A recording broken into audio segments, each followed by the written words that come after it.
Hi again and welcome to 31 Days, 31 Lessons, One Winning Team. Now if you're a business owner or a leader looking to build a high performing team, then you're in the right place. Because every day this month I'm going to be sharing with you practical, no fluff strategies that you can start using right away to create your own winning team. And today I'm diving into appraisals that actually motivate. Now I think it's fair to say that most people hate performance reviews, and here's why.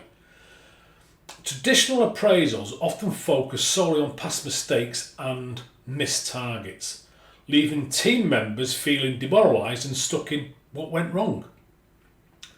And when reviews zero in on the past, they miss the opportunity to fuel future growth.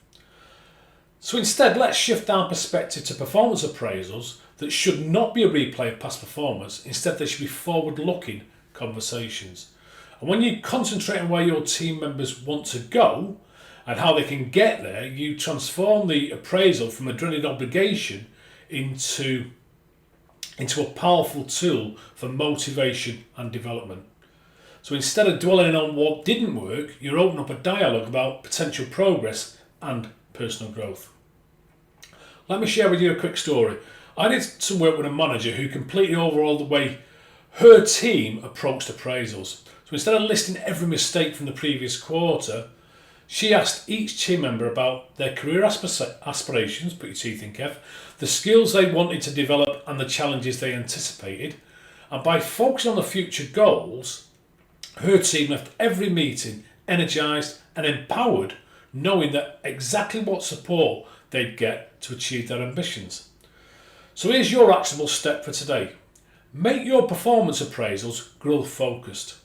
In your next review session, steer the conversation by asking questions like, where do you see yourself growing in the coming months? What support do you need to reach your goals?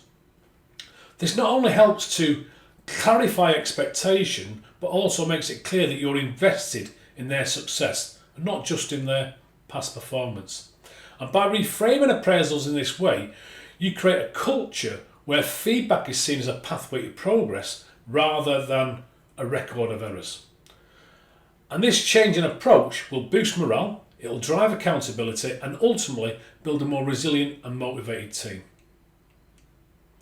Thank you for tuning in today. Now if you found this strategy helpful, please comment, share, follow, connect, so that you won't miss tomorrow's lesson on building your own winning team.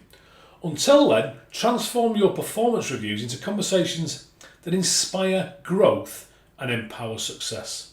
And remember, these tips only work if you work them. Take this idea from theory to practice and from practice to mastery, because trust me, you will thank yourself later. Now you go out there and make this year the year that you create a winning team for your business.